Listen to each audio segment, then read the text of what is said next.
This podcast was recorded on May 18th, 2021. Hello, ladies and gentlemen, and people outside the binary. Broken Class is now in session. I'm your discussion leader, Thomas Huda, and what a pleasure it is today, actually on Election Day, to sit across from a gentleman who, like me, is fully vaccinated here in beautiful Emerald Park in the River Road community.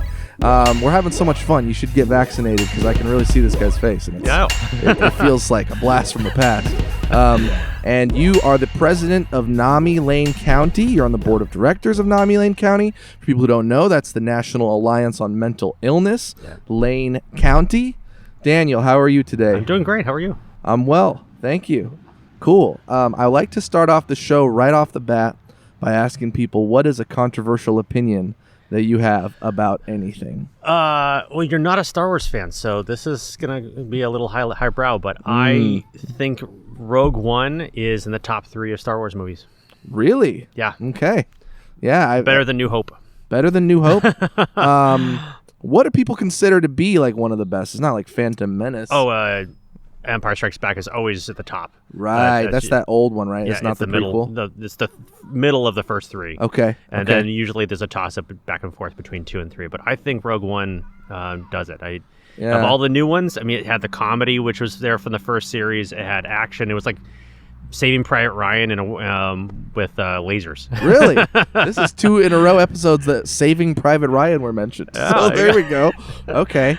And I'm pretty illiterate on the issues like I've told you about Star Wars, but is Empire Strikes Back one that George Lucas ruined later? No, the original 3 were it's really hard to go in and start messing around with something from your past. It's like when they redid Indiana Jones. I actually saw George Lucas live. I went and saw Star Wars in concert. He came and sat about 3 rows away from me, and I could not resist telling him to quit screwing around my childhood. I don't want to see Goonies 6. Leave it alone, please. Yeah. It's a hard, bar to hit, and so I think they really did it with the Rogue One. Right. And for people who don't know, I think that most of my knowledge comes from a South Park episode where they make fun of George Lucas for having said, robot chicken. Right. Saying, we would have loved to be able to use this modern technology and CGI that didn't exist at the time. So now you're getting the real directorial vision. Yeah. I can hear my girlfriend groaning, by the way. She can't stand anything to do with Star Wars. Nice. I think Star Trek is cooler. Not that I've seen any of that either. Just seems like the uniforms are nice. Yeah. It's the old Seinfeld and line. Wasn't LeVar Burton on that? It was, yeah. And I really want LeVar Burton to be the host. I do too. It's either him or Ken Jennings, but I like LeVar. I think. Yeah. Do it. Yeah, absolutely. Well, let's get into the fact that you had reached out to me specifically about an event that you guys are putting on on this weekend. But my loyal podcast listeners will surely listen for another few minutes at least before tuning out. So let's talk broadly before we talk about this really exciting virtual event. Yeah. This semi-virtual because it's not like just people just sitting behind their computers. But tell me about NAMI Lane County and what does the organization do? So NAMI Lane County serves as kind of a clearinghouse for mental health in Lane County. We act as spokespeople on different mental issues in the community for different organizations. So we send folks out to talk about it. We also have a library that allows folks who are experiencing mental illness themselves or family members who are inquisitive about a particular disorder to come and learn. And we also have support groups for folks who might need to learn a little bit more or connect with others who are experiencing the same issues themselves. Right. Yeah, I've seen a few support groups that people I've known have participated in, and that I've even participated in as well. I'll get into a little bit of my personal mental health journey probably at some point, but things like hearing voices groups and things that are specifically for people experiencing certain features of this large umbrella of mental health and mental illness. That's one of the things. I talked with Laurel O'Rourke a little bit about disability and how disability is an identity group. It's an issue. It's a set of experiences, but it's so vast that it's certainly not something one can easily say they understand all of it. It's one of the few that has a stigma attached to it that is unlike any other disability. I mean, no one walks around and yells at people because they're in a wheelchair, but people will blame you if you have bipolarism, or if you're depressed or have anxiety, and that's just bizarre to me. Yeah, yeah. Um, Absolutely. Um, and it is a really interesting thing too, because I would say, so I was diagnosed as bipolar, and I'm not totally sure how much I agree with that diagnosis, but I certainly think that I don't think, I've never thought of myself as neurotypical.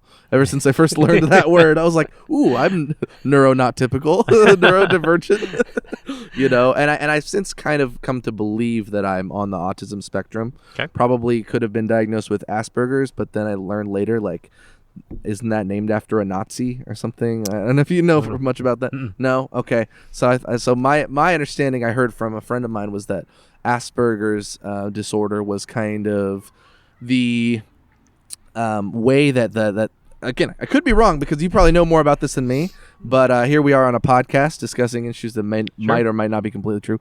The National Socialists in Germany said they were gonna they were trying to identify the good autistic people, and so the people who maybe didn't have the most acute issues, and that's how they came up with that delineation. And some progressive people most recently have kind of said we consider everybody to be under the autism spectrum if they have that diagnosis. Well, just I have initials after my last name, but it's none of them are mental health. I came to mental health from tragedy. My best friend died from mental health. And it was, I figured that the first few years it was just be pissed off at the world. Yeah. But I figured the world was going to win, so I figured I'm going to devote my attention to public policy and doing as much as I can in that area. So I first joined the Suicide Prevention Coalition here in Lane County. I've been working toward reducing the suicide rate in Lane County, which is just off the charts. Yes. The suicide rate in Lane County is 4 times greater than 84% of the counties in the country.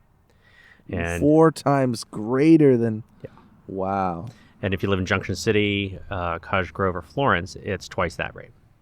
Yeah. So we just love killing each other in this county, and we're not doing enough about it. So I can sit around and be angry, or I can do something about it. Absolutely.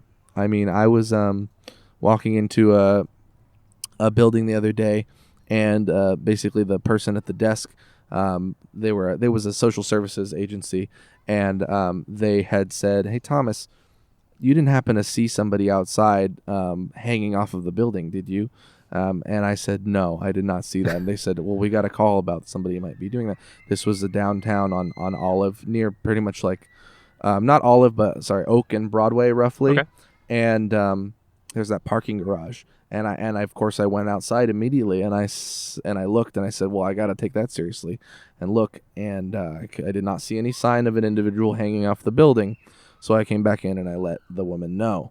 And it was certainly one of those things that I hate to say it, but it doesn't seem that out of the ordinary. And in our community, for us to be pretty desensitized to those kinds of things, to hear about people with suicidal ideations, or people just at the end of their rope, probably in part because we do see a lot of people who are unhoused and who are not in the safest of conditions, let's say.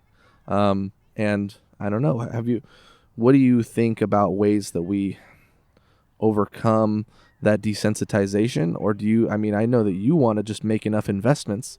You're working on a ballot measure for 2024 to fix this freaking issue and make it so that we don't have to see it constantly and then be worn out by it. Well, there's a lot of myths that we constantly get fed, and they're these sacred cows that never get challenged. And the beauty behind, well, I guess the silver lining about the pandemic is that we've been forced to challenge them.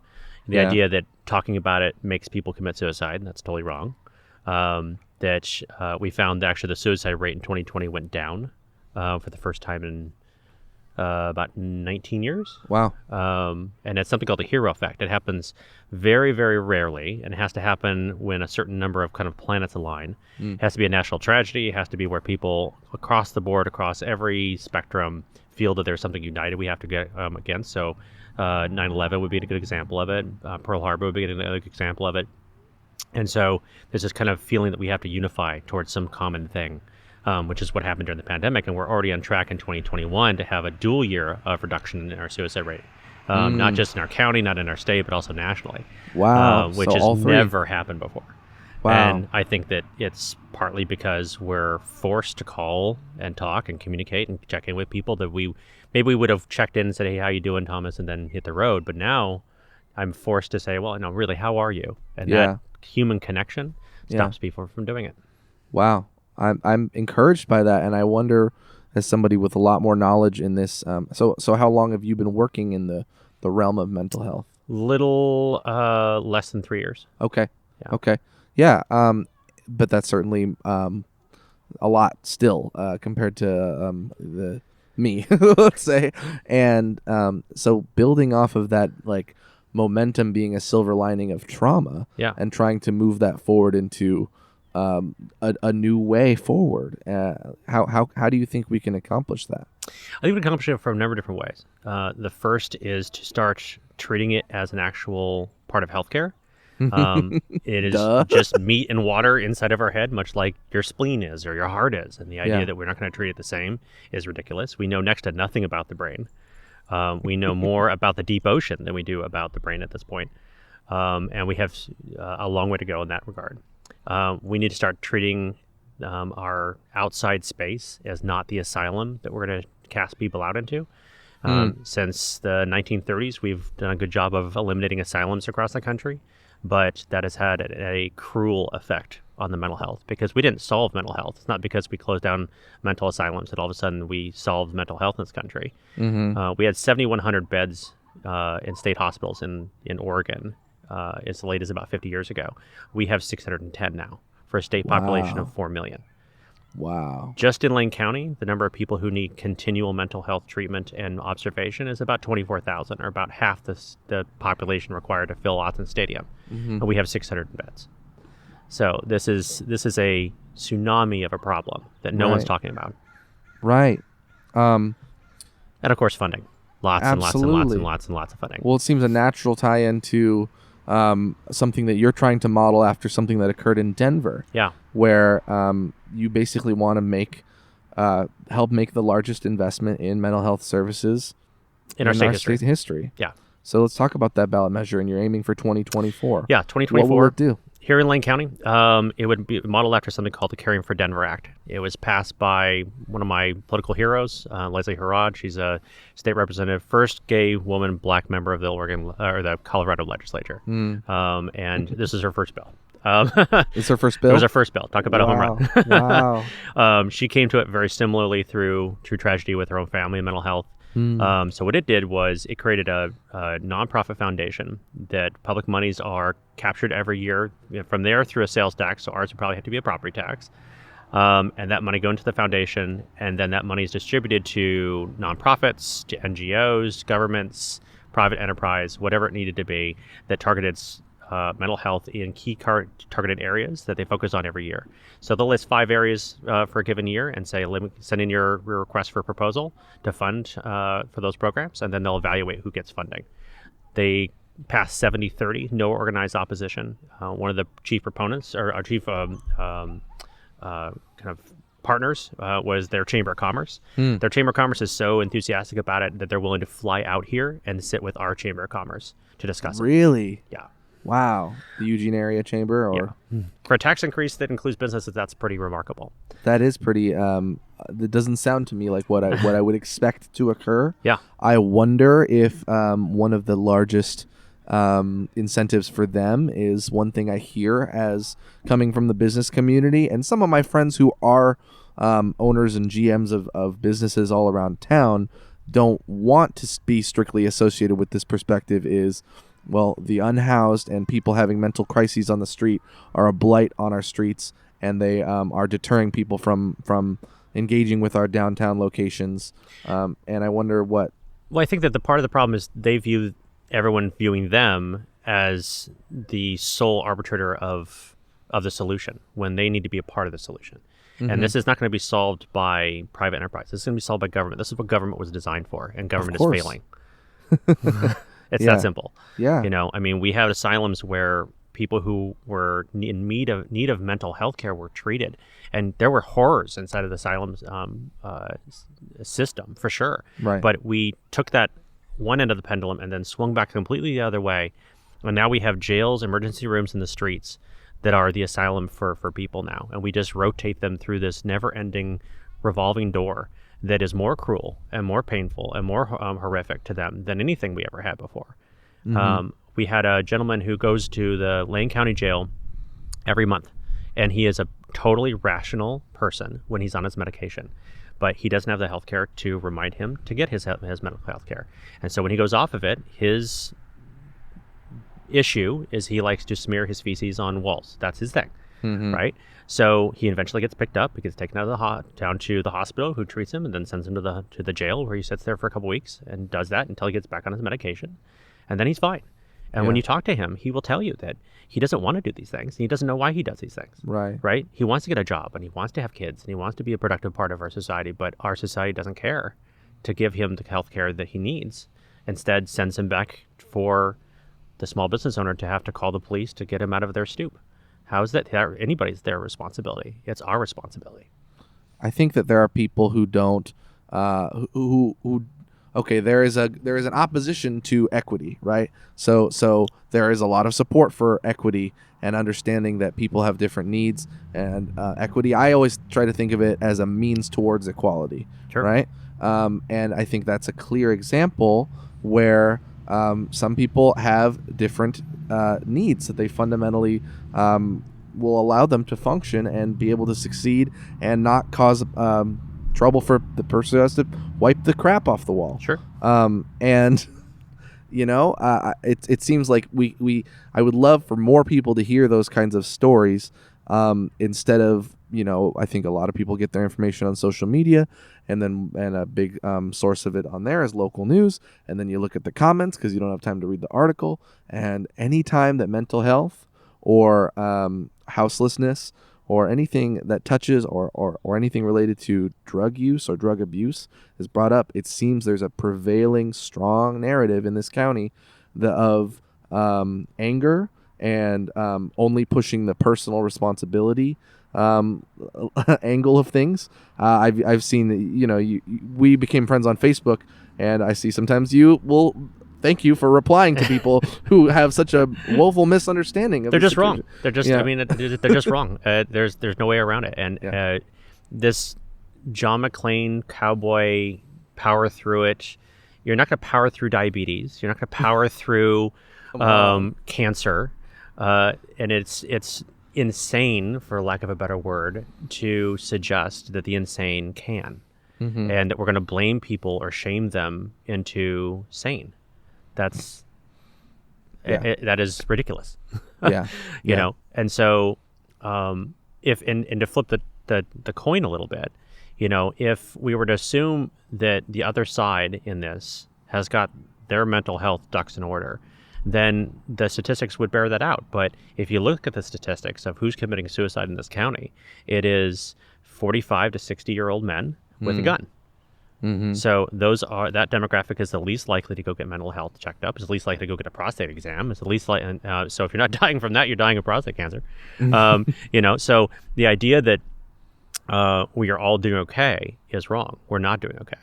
And the people that are in the most need of it are the most likely to say everything's fine. Don't worry about the house on fire. And it's your fault for asking the question. It's not our fault for asking the question.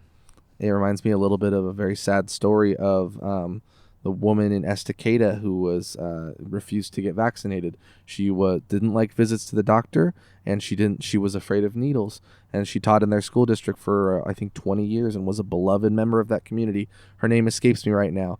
But she's the first Oregon teacher that we've known to have died from COVID-19. And I know that you are something of a political animal as well, and we both care about electoral issues. But I also just want it to not be necessarily a question of political and electoral conflict that we talk about these issues through. It should be a universal understanding that this is something that our society cares about, invests in, and ameliorates. And that's just one of those things where I hate that it's just another culture war. Masks are a culture war. Vaccines are a culture war. Well, much like the vaccine, or much like the virus, mental health doesn't care who you vote for. No. It'll attack and kill just as many people on the left as it will on the right. More so if we don't pay attention to it, don't look for the warning signs, believe in the myths, and don't talk with one another. But my best friend who died was conservative. I have lots of friends who have suffered from depression and anxiety who are conservative. More so since November, but that's a different story. Right. But we have to touch people. We have to. I heard a great quote: "Close the distance between the push button order and the human act." Right. The insatiable need to just send a pithy, rude comment on Facebook that demeans someone, and then just kind of move along. Well, someone's going to read that. One of my favorite mental health stories of the past 20 years now was when Britney Spears, going way back when she shaved her head. Craig Ferguson goes out, and back when he had his talk show, and everybody at late night had done their stories of humor, right? They'd gone out there and done the jokes and the laughter and pointed fun. Everyone laughed at her. Yes. But he walks out there and says, because he knew mental addiction, mental issues, because he was is an alcoholic. Went out there and said, "I'm not doing jokes about this woman. This is a baby, and this is a woman who is having a problem, and we should be giving her help. We shouldn't be laughing at her." Yeah. And that took guts. Yes, it did. I mean, that was impressive. Wow. And everyone shut up for the most part for a little while afterward, and I was really surprised and really thankful of that. I think in that early mid 2000s period too, it wasn't nearly as common for late night comedians to get on a soapbox. Right. It's like ever since Trump, it was like that's constantly what they're doing. but then no, it was more fart jokes. Totally.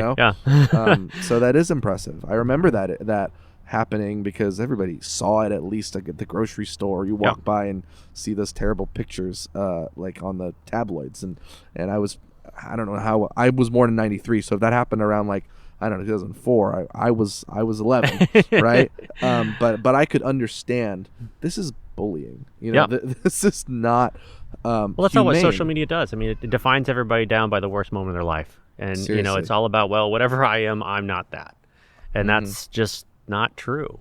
Everybody has their dark moments. Everybody has their moments they kind of shirk away from, and the idea that we're going to create these kind of perfect people, all you're going to do is keep people to lie to you.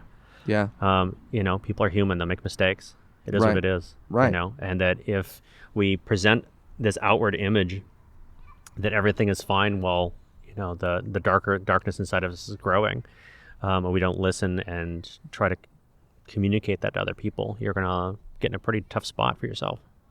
I agree. And you were kind enough to tell me a little bit about how you became personally invested in this topic, and it did respond to a tragic trauma in your life and the friends and the family of your friend. And I want to also, my goal isn't to make this all about me for a moment, but I think that it's worth bringing out into the sunlight, as it were, that this is an issue that's deeply affected every member of my direct family. I want to protect their privacy, so I'll speak generally, and I'll say that as a half Japanese person, there's a very distinct and really strongly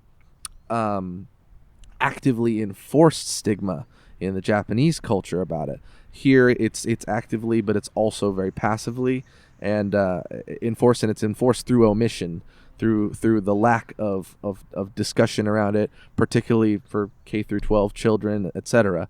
Whereas I like to think recently they've been changing a little bit in Japan, but for the most part it's a very aggressive, no, that's shameful, we do not talk about that.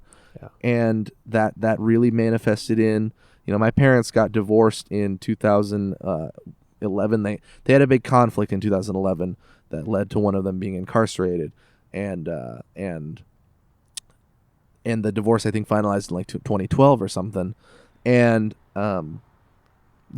I think about what could have been done. I think everybody thinks about what could I have done, and I don't necessarily blame myself, because I genuinely would stand in between them sometimes when they had these very loud disagreements and arguments, and One thing that I really do think, though, as moving forward, I'm trying to commit myself to being an activist on this issue, is the simple fact that, one of my parents really wanted them to go to couples therapy.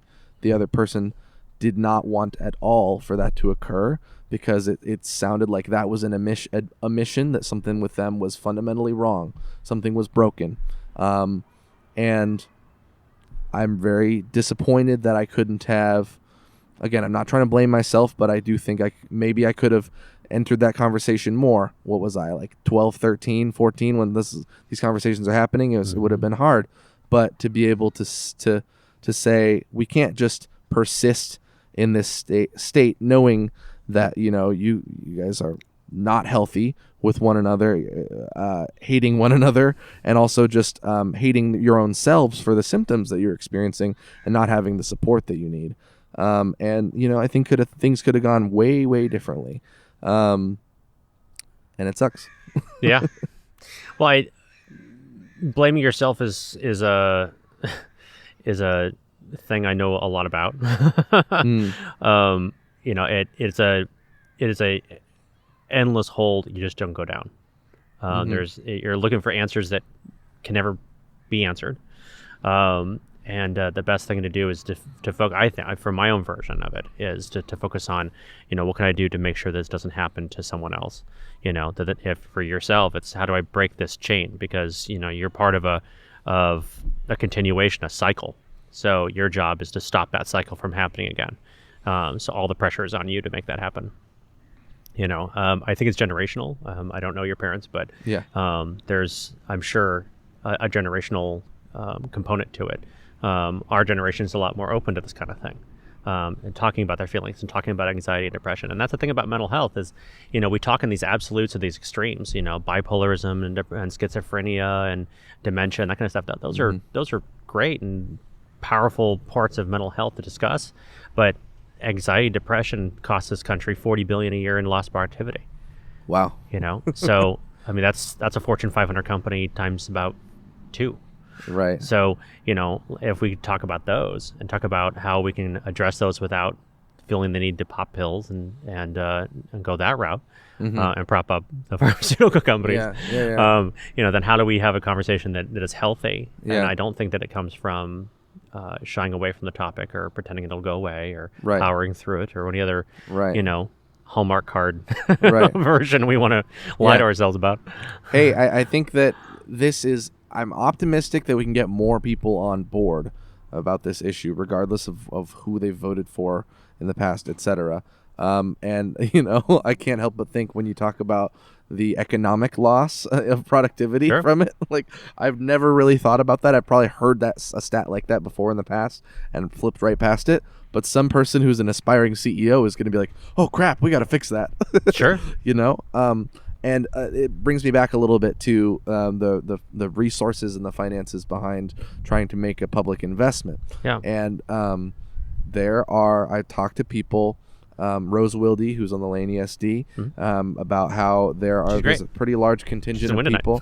She is going to win tonight. Yes. We're talking on election day. So when we get the podcast off, we'll go into who we think is going to win, what races, etc. But so that's exciting for her to be in that position again. One thing she told me was there's a large contingent of people in this county who will simply not vote for any tax increase. Sure.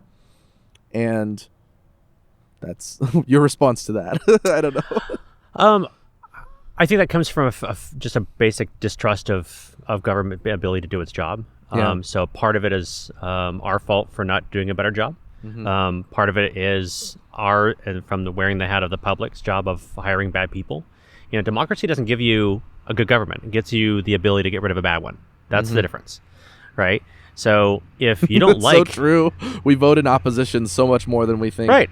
So if you don't like things, the trick is not to take your football and go home. The trick is to hire different people. You have the ability to fire people. Fire them. Hire better people. It's election day. There's a ballot in front of you. Yes. The returns right now, 16%? Oh my gosh. So it means 84% of the people are not hiring people today. That makes me want to run for school board at some point. Right? So it's hard for me to sit there, and it's kind of a double-edged sword because on the one hand, you want to say, well, to the 84%, you're not hiring these people, so why do you have the ability to complain about them? You know, but on their hand, you look at the 16% of the people who are running and saying, what are you doing to attract more of the 84? What I like about this particular bill is that most things electorally are, the difference between poetry and prose, right? We campaign in poetry, we govern in prose. It sounds great and it's theoretical and we hope and rah, rah, rah, and then we go and do it and we measure up some degree of reality versus the theory. This doesn't have that opportunity. We actually have the ability to look to Denver and go, all right, it passed. How are they doing? Well, they're doing great. The first two checks they wrote were to create a cahoots in Denver and to create an alternatives for jail program where people who are arrested for relatively minor crimes like disorderly conduct or trespassing or loitering mischief, right? They're taken to a 24-hour crisis center. And they're allowed to kind of cool down, be partnered with a mental health professional, get on medication if they need to, have a pathway out. And most of them don't even transition to the justice system at all. They're just released. Wow. And the recidivism rate is through the floorboards. Wow. Right? Here in Lane County, we allocated to the 2020 budget $1 million for a 24-hour crisis center, but allocated $0 to build it. Wow. Right? The Lane County Jail spends $6 million on healthcare for their prisoners, $3 million of which is on... for the mentally challenged, right? So from people who are experiencing mental health crisis, right? So it costs about $300,000 per deputy. All right, there's a lot of material to kind of capsulize into one thought here, but we used to have about 100 deputies patrolling Lane County.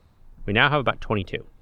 Wow. Right, because most of our money came from timber dollars, and we don't have that money anymore. Right, so we're working with a fifth the amount of officers. So I would think that not spending that $3 million on healthcare and instead converting it into 10 more officers or 50% more officers would be a better option. Have more people on the street helping people out, whatever we wanted to do out in the county for folks. At the same time, leaving the mental health to the mental health professionals, for which they're not trained to do in the jail, is a much better approach. So it sounds to me like with a lot of talk of defunding the police, that's de facto happened in terms of the loss of revenue that used to come from timber money. And I don't need to go take a huge turn into all of your thoughts on things that occurred under that banner of defunding the police or the perspectives that shared that slogan and continue to. But I'm having a different discussion now than I think I expected to, because I don't commonly hear, hey, let's engage with social justice by having more deputies patrolling. Yeah, if you're going to go into places like Oak Ridge and Veneta and Florence and get folks to say, all right, talk to me about this tax increase. How are you going to talk to me on my level? Then you need to talk on their terms. Right? You're talking to them and saying, give me a tax increase. And their response is going to be, even if I was supportive of your idea, I'm going to support this tax increase. I'm never going to see the services out here. You have cahoots. Good for you. It doesn't come out here to Fern Ridge. It doesn't come out here to Veneta. Right. I heard from someone here locally who said, well, Denver created cahoots. They learned from our model. And no, actually the other way around. They pay their cahoots market wages. Our cahoots pays 70% of market wages. So they figured out the model. We didn't. Right? Our cahoots is struggling to keep and retain qualified folks. The burnout rate is huge, right? And it's because we're not funding it. Yeah. They're the biggest lie in Lane County is that this is a liberal county and a liberal city. It's not. There's the old line that you show me your budget, I'll show you your values. Okay. Right. So I'll show you the budget. You show me where all the liberalism is. I can't find it. Yeah. It doesn't mean that the people who are doing it are doing a bad job. There's only so much to work with, right? But there's this balance between what the county on the outside is willing to fund because they don't see the services. This is a failure of our ability to reach them on their level. So if they want to call for a property crime or if there's a robbery and no one shows up, talking to them and saying, hey, I can get you another deputy, but you got to fund some mental health. That's a conversation we can have. Okay. Interesting. I have heard that our county is very high in the number of nonprofits that exist per capita. So I think that it probably sounds like a lot of that reputation that we have for taking good care of people who are vulnerable and or in need or marginalized might be an outsized burden on them. Sure. I mean, let's go back to NAMI for a moment, right? So Mm-hmm. NAMI And then exists, I want to hear about the NAMI walks. Yeah, absolutely. So NAMI exists all over the country, right? We just have a chapter in Lane County. Clackamas County, up by Portland, they get $1 million from the county every year. Clackamas is about the same demographic, same size, same socioeconomic, the whole, down the chart. Do you know how much Lane County gives its NAMI? Woo. I don't want to give a guess. Goose egg. Zero. And not because the county doesn't want to give the money, and not because NAMI doesn't want to accept the money, but because there's a recording snafu in terms of what the county is looking for from records from us and what we're willing to provide. Now, Clackamas had the same issues, but their county just said, we care about more people more, and we want to get treatment and more things done, so we're willing to change the rules, and Lane County just not. So we leave $1 million on the table. That's $1 million of proven programs that could be working right now in Lane County that aren't because of bureaucratic snafus, which is crazy. So can you break that down for me? Because I'm not going to interview anybody who knows about that particular issue better than you. So is it like an information privacy issue? Yes. Mm-hmm. So the county would want to know more about these individual clients, Yes. and you want to protect their privacy more. Yes. Okay. All right. Hey, I'm smart. I figured it out. Okay. All right. Yeah. I wanted to ask you about any particular, human level like accomplishment that you've seen through NAMI, Lane County, in your time there that just that you stand proud of. Well, in just mental health, during the pandemic, we trained just about every bank teller in the city on what to look for suicidal ideation and what to look for, because our thought was, and right during the pandemic, was people are about to lose their homes, they're about to lose their jobs, they're about to lose their businesses, they're going to be coming in here, and from the business tellers, all the business tellers know all the business owners.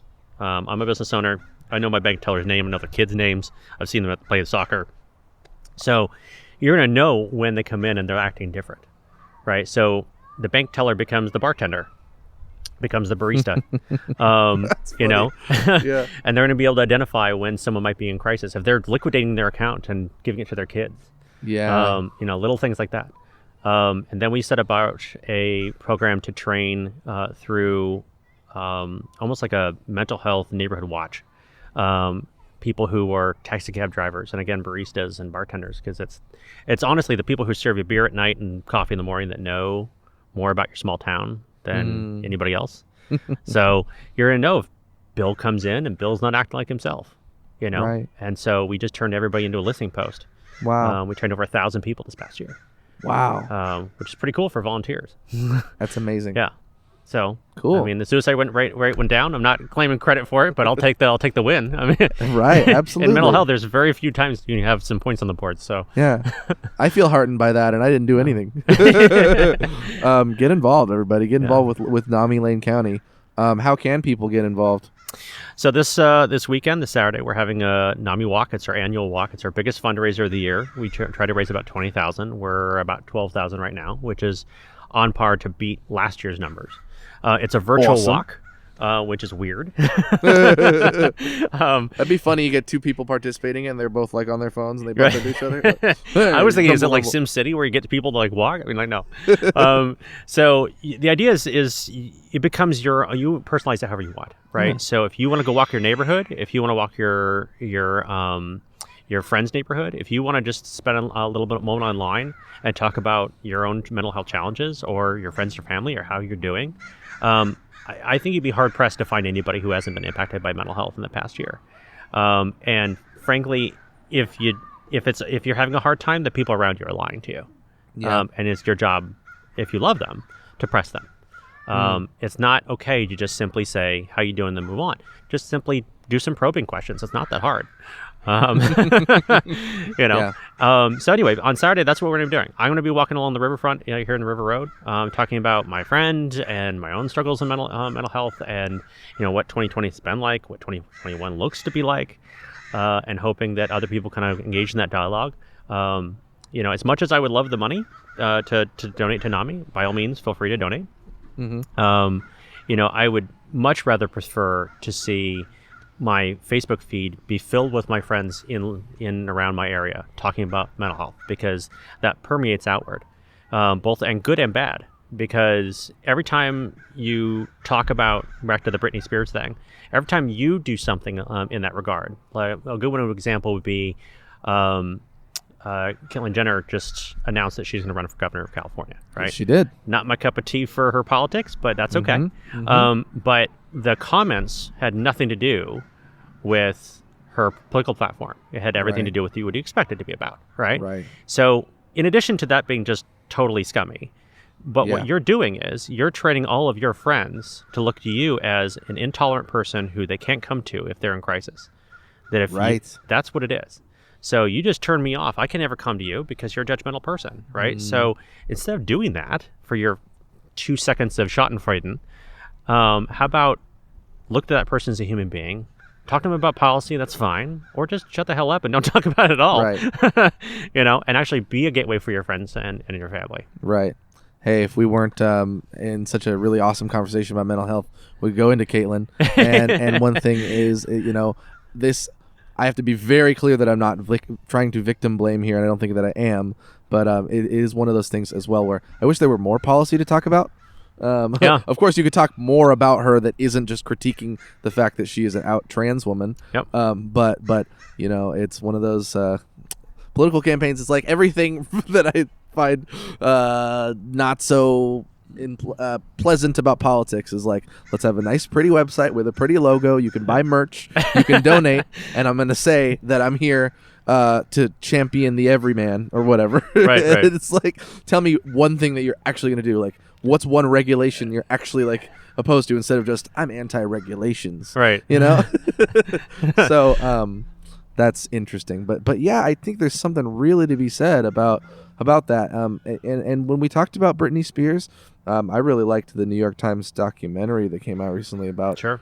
Did you get a chance to see that one? I haven't seen it. I hear it's incredibly powerful. Yeah, it's about the conservatorship over her assets and over her ability to work, where she's still doing shows and makes a lot of money for other people, but doesn't have any say over that money. And I think that it would be very difficult for me to believe that the way that the judges and the system have been able to accept that she deserves or merits that kind of treatment had nothing to do with the media and had nothing to do with the way that she was painted as this completely off her rocker person. It just goes back to the stigma. Human beings are human beings. It's like, I love that. I'm going to think about that more. Like, what does my friend's hatred of insert famous person here say about, I'm not trying to be more judgmental of my friends by any means, but well, Schadenfreude's you feel like you're punching up, but sometimes it's like people are watching. Yeah. They're always watching. Yeah. Social media is a good avenue for some things and an absolutely terrible for other aspects of it. Yeah. We conflate likes with value, and it's just not. It's just not. I think our participation in it too it offers us so little by the way of our own rights and agency. Like, I wish I had more control over so many different things. One of them being, so my girlfriend, we're in a close relationship. It says we're in a relationship, so that's okay, cool. But if I go ahead and if I just say I'm liking an event or liking a post, it might come up in her feed, and I just am like, like I don't want that, because what that signals to me, I'm not ashamed of the fact that I like what I like, but it signals to me they are really invested in, especially in a platform like Facebook that has seen greater engagement probably in the past than it is seeing now, is in making it seem like all your friends are here. All your friends are here, Dan. Do you see what Chris said? Do you see what Matt said? See what Celine said? There's the social dilemma. If you had a chance to see that on Netflix. I love it. Yeah, it's exactly true. I mean, we are in a tough spot where we are the product. I know. The best line that whole thing was, only drug companies and social media platforms consider their customers users. Seriously. Yeah. Well, let's talk a little bit about, we could either talk about music, or I wanted to ask you about the LGBTQ plus community. Well, let's finish and say, how can people get involved in the NAMI walks? Just search it. Literally come out this Saturday. If you want to donate, there's any number of different ways you can. Just go on to NAMI.org and donate. You can check out their page locally if you want. But this Saturday, get online, talk about mental health, talk about your own experiences with it. I'm hoping this will come out before Saturday. It will. Good. But call your mom, call your brother, call your friends. Be a better person. Right on. I like that. I like that because we can all be better. And be honest. There's nothing wrong with saying I feel depressed. I feel anxiety. The number of friends of mine who are not just necessarily local, but around the country, who are leaders and elected members, who have told me this has been a horrible year, and I've had suicidal ideation and I've had depression. I mean, there's nothing wrong with that. Yeah. What's wrong is bottling it all up inside and pretending like it's going to go away. Absolutely. How's that working for your diabetes? Yeah, exactly. Yeah. Or your diarrhea. Yeah. Heyo. So that's a good segue, not at all, into any of the things I mentioned. Because there is this connection between the LGBTQ plus community and mental health issues, and I think it's one of those really. It's one of the things even I feel like really I have to be careful talking about it. Sure. Because there is, unfortunately, the extreme dismissal of these issues will include terms like, you're not trans, you just crazy, or like you guys are just have a mental health condition, like gender dysphoria, like you have a something wrong with you, and so I want to know, as you're the president of NAMI Lane County, like how do your services affirm? I assume there's probably like a group or some groups. Yeah, exactly. And so it is a very tough line to walk, because you don't want the issue of mental health to be tied to the community, because you're in a direct cause and effect, because you want people to say, oh, they're here because they're mentally ill. That's not anything close to reality, right? But the parts of that community that are experiencing mental health crisis because they're a member of that community doesn't get talked about a lot. The suicide rate for folks, especially the younger folks, is off the chart, right? Because we don't talk about it, and there aren't as many communities available to them. So one of the things that we're trying to talk about is creating an actual video archive where you could log on, and like we'll use me as an example. I log on and say I have suicidal ideation, and I look up and I'm trying to find someone who looks like me. You're gonna get someone else who doesn't register with me, right? Mm-hmm. But if I'm able to put in 40-year-old white male, thin, depression issues, whatever else that might characterize me theoretically, and I have a video pop up of someone who looks just like me telling me about their problems, then I can identify with them, right? Because if I do my video that tells my story and I'm trying to someone from the BIPOC community, how am I going to reach that person? They're going to be like, okay, well, that's great for you, but that doesn't reach me. Yeah. Right. So that's kind of the pathway we have to get to. So we have to have more people talking from the community and being able to offer up help where it's met, and then pushing back on the people who are there to just disparage. Right. Because those people have no right to the conversation. If somebody found your email address now and said that I'm a person with any kind of marginalized identity and I want to film one of these videos, would you be able to? Yeah. Okay. That's a cool way to get involved. It's a really cool way to get involved. And some of y'all, like me, you like attention. You like to be on camera. So do it for a good cause. And then so I can't let anybody get away with having these conversations without talking about music. Okay. And there is an artist that you mentioned that rhymes with blank Benastra, blank Benatra, and I don't really care about that person's music, and it's a little hard for me to say, because when I think of music and mental health, there are a lot of artists that come to mind where that like Frank Sinatra wasn't one of them. No, all right. No, but we talked on the phone. You like Frank. I like Fly Me to the Moon. That's about it.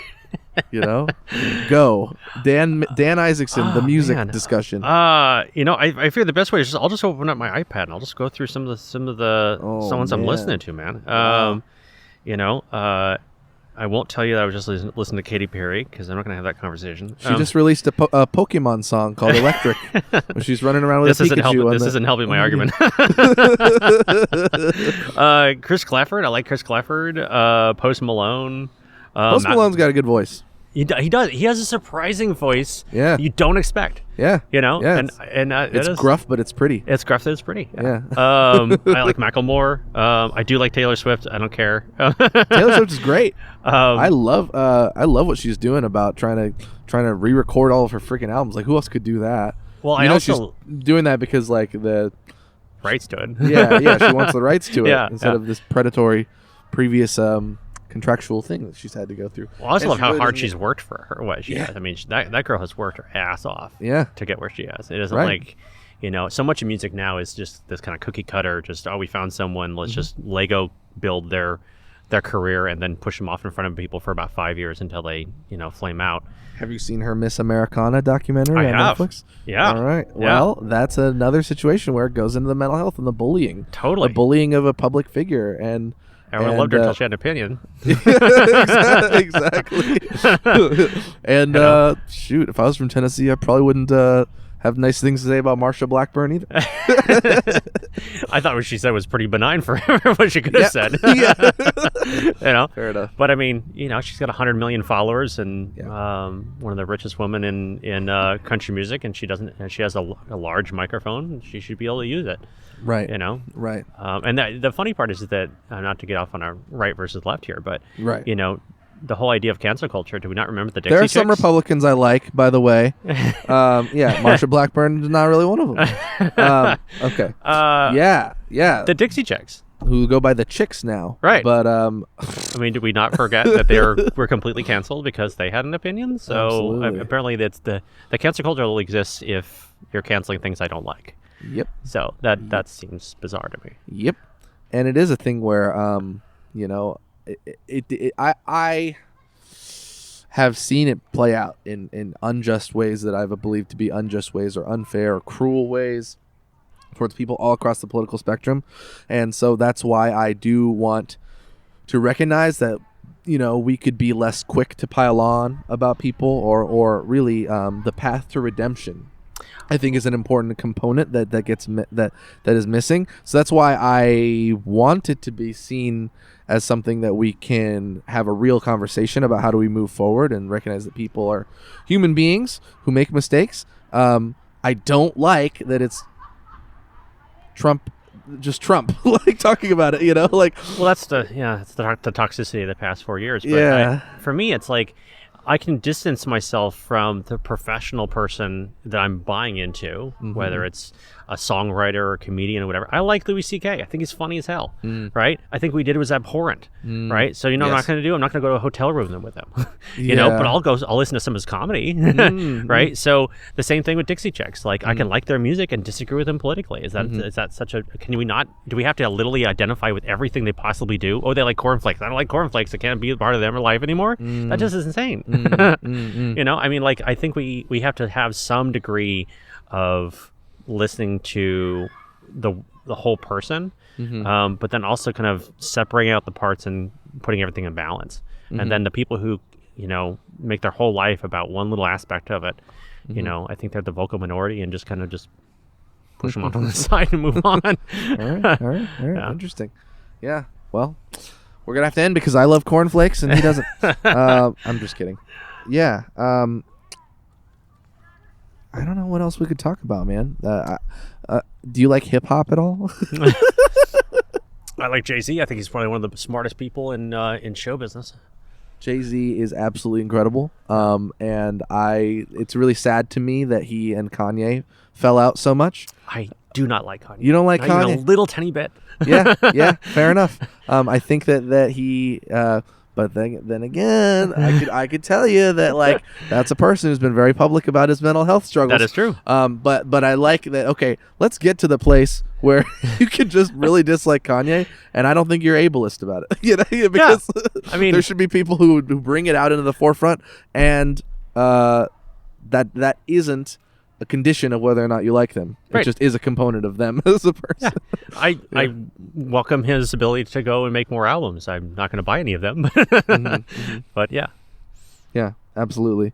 Well, what are any misconceptions about mental health as a topic that you think are out there that we maybe haven't addressed yet?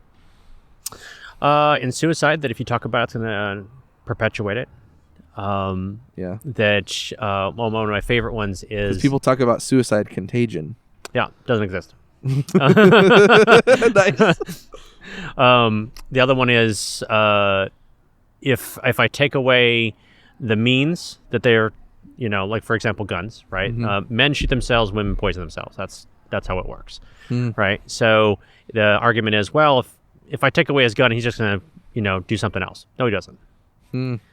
People who statistically survive a suicide attempt will tell you they have a very specific plan. And if you remove any element of that plan that is instrumental to completing it, they don't do it. Wow. So, if you are in questioning about a loved one or family member who has access to a gun and they're a man and between the ages of 45 and 60, and living in Cottage Grove or Florence or Junction City or Lane County, all little red flags should be going off. And you shouldn't stray from them, especially on the idea that I don't want to be wrong. I don't want them to be mad at me. I promise you from personal experience, being wrong is better. Well, I think that's really interesting about guns. It makes me think a little bit about Beto O'Rourke. I wanted to bring him up earlier as another example, a Democrat example of, he launched his website for president, didn't have hardly any content, but it had a merch store, and that was his downfall, is he thought he was really going to be the charming, good-looking, tall, strapping gentleman from Texas who had that, somewhat heroic run against Ted Cruz that didn't succeed but did pretty well. And then, not having enough of that substance, and then kind of it's a real hard sell in this country for the issue that people most know you for to be guns. If you're trying to win as a Democrat, and I have a lot of friends who are responsible gun owners, and I also know of people, I'm not close with people, who are not very responsible gun owners, and that's a conversation that I wish we could have more. But that's a reason why I have no plan to own a gun, is because I believe it is much more likely to damage me and possibly end my life than it would be to protect my life. And I guess maybe you could say there are certain privileges inherent in that, in terms of where I live. Like if I was, I don't know, I trust that my apartment is secure enough, let's say. I'm not living out on the street right now. You're not part of a homestead? No, I'm not. I'm not.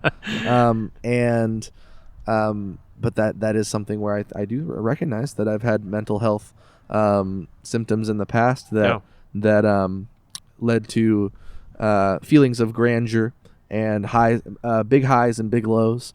I really have never. I don't believe that if I were to make a plan that if I had a suicidal ideation, it would involve a gun. But I just don't like it being in the mix, in that kind of possibility.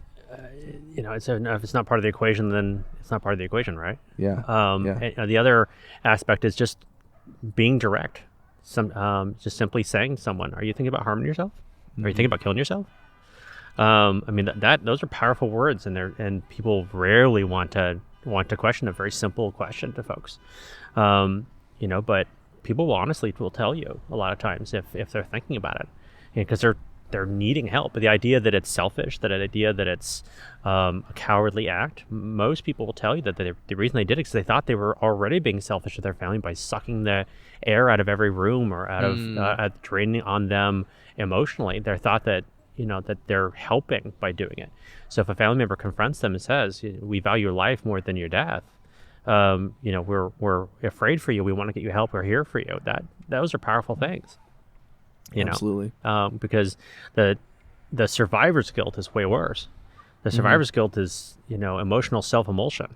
This continual rewinding of the clock in your head of what could I have done? What could I have could I have done this? Could I have done that? I mean, that is a rabbit hole myself that I go through daily, weekly, hourly, minute by minute. They'll be there for the rest of my life. Okay. What is the ideal that you could see in the future? And this is just totally untethered to what is politically possible. Yeah. But right now, in your trip here and in my trip here to Emerald Park, maybe we even visibly could see, or at least a sign that mental health in our community is not thriving. And let's take that away, and let's think about, this might be my last question, unless you have anything else you want to talk about. You know, you observe somebody who is looking, maybe you know this person, maybe they're somebody who's been a colleague in the past, and the behavior they're exhibiting is not, it concerns you, and it seems erratic, unstable. What is the ideal thing that then happens from there in Lane County? The ideal thing from a societal standpoint, or for my own personal? Either way. Get involved. Mm-hmm. I mean, become an active participant, become a verb in your friend or family member's life. Mm-hmm. Don't take no for an answer. Don't just simply go, well, that person seems like they're struggling, and then move on to your life. I mean, it doesn't take up a whole lot of your time to become a little bit involved. It doesn't mean you have to run their life. It just means that you can connect with them, and maybe that'll do the difference. From society's standpoint, it is far cheaper to treat people than to deny them care. Mm-hmm. It benefits me that you get health care. It benefits me that you are in a better position. I'm more likely to be able to hire you. I'm less likely to get robbed. I'm more likely to have my kids grow up in a healthy school. I mean, I knew this guy was a freaking Marxist. All these things have ripple effects. Benefit to you that doesn't go directly and only to you. I know, sacrilege. What? All those things happen because we take an active interest in folks, and it's, like I said, it's cheaper.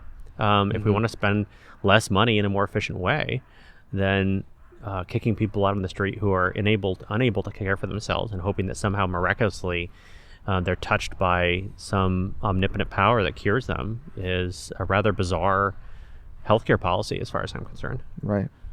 Okay.